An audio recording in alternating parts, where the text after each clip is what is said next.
Nah, mari kita mengenal lebih dalam siapa sebenarnya Rasulullah Shallallahu Alaihi Wasallam itu yang sering kita lupakan dan sering kita abaikan, padahal Rasulullah adalah pemandu kita dalam kehidupan di dunia, pemandu, penunjuk jalan kita dalam kehidupan dunia, dalam hayatul faniyah, dalam kehidupan yang fana, yang sementara ini.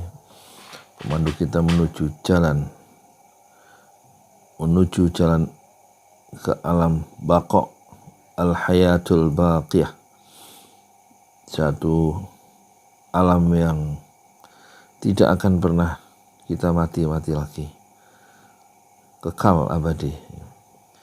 Dari Abu Musa radhiyallahu anhu, dia berkata, ihtaraqa baitun bil madinati ala ahlihi minal lail, falamma huditha Rasulullah sallallahu alaihi wasallam bi sya'nihim qala inna hadhihi an-nar aduwwun lakum fa idza nimtum fatfi'uha ankum. Muttafaqun alaih. Ada sebuah rumah di Madinah yang terbakar di malam hari, termasuk terbakar penghuninya. Setelah hal itu mereka diberitahukan, kejadian itu diberitahukan kepada Rasulullah Sallallahu Alaihi Wasallam, maka beliau bersabda, sungguhnya api itu adalah musuh kalian, maka dari itu jika kalian tidur maka padamkanlah api itu. Ya. Muttafaqun alaih.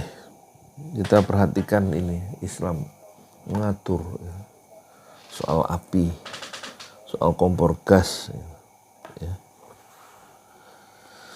Hadis ini diriwayatkan oleh Imam Bukhari dalam kitab meminta izin, bab jangan biarkan api menyala di rumah waktu kita tidur, dan diriwayatkan oleh Imam Muslim dalam kitab minuman, bab perintah menutup wadah, menggantung kantong muslim, menutup pintu, menyebut nama Allah saat menutup pintu, dan memadamkan lampu dan api saat kita tidur. Satu, mutiara hadis dalam hadis tadi, pelajarannya satu, wajib memadamkan api ketika hendak tidur.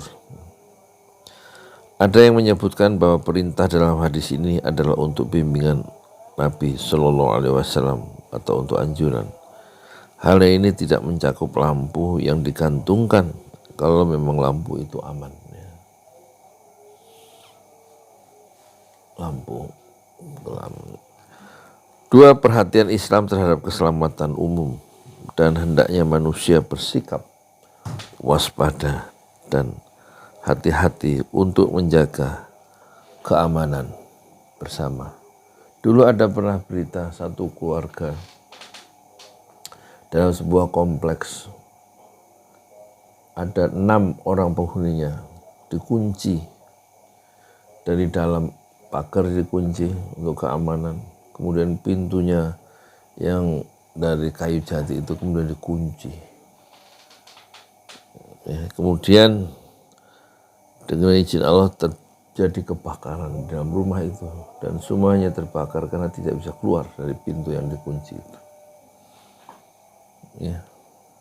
Jadi oleh karena itu rumah kita lihat sekarang, kita persiapkan lagi di mana ada exit, ada jalan keluar yang aman, yang cepat. Kalau pintu atau lampu itu, kalau api itu tiba-tiba terjadi kebakaran ya di rumah kita. Kita perhatikan di RT kita itu banyak rumah yang tidak aman ya. Kalau tiba-tiba ada kebakaran itu penghuninya mungkin kerepotan mencari kunci yang sudah dicopot dari ini karena panik dan semuanya terbakar. Kalau di rumah saya yang dari Patako ini, rumah depan dikunci di slot ini, jadi kalau dapat tinggal slot gitu aja. Begitu juga pintu tempat motor itu tidak dikunci, tidak dikembok, tapi itu slot. Dan satu jendela sebelah kanan itu juga diselotkan itu, nggak dikunci dengan berlapis-lapis. Dan pertimbangan kalau ada apa-apa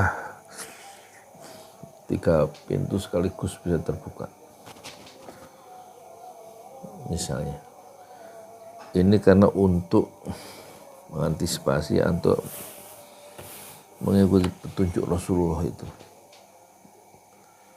Ada satu keluarga di Madinah, itu rumahnya terbakar, termasuk penghuninya. Dan itu menjadi perhatian yang serius dari Rasulullah Shallallahu Alaihi Wasallam bahwa api adalah aduun, musuh lakum, dari lakum untuk kalian. Inna hadhin nar, sungguhnya api ini aduun lakum, fa idza nimtum fatfi'uha, ya. Maka dari itu jika kalian tidur, fa idza nimtum fatfi'uha ankum, jadi padamkan api itu. Jangan kita rebahan nunggu air mateng di kompor gas kita yang sedang menyala. Itu kalau izinkan langsung tertidur itu, sambil rebahan, sambil main HP, tahu-tahu kompor airnya kosong. Dan itu berbahaya untuk penghuni rumah sekeluarga. Dan diingatkan oleh Rasulullah, inna hadhin nari aduun lakum fa idza nimtum fatfi'uha ankum, ya. Muttafaqun alaih. Sungguhnya api itu aduun, musuh lakum, musuh bagi kalian semua. Fa idza nimtum, jika kalian tidur, fatfi'uha ankum, maka padamkanlah api itu. Ini peringatan dari Rasulullah yang mengatur seluruh sisi kehidupan, termasuk api diperhatikan oleh Rasulullah.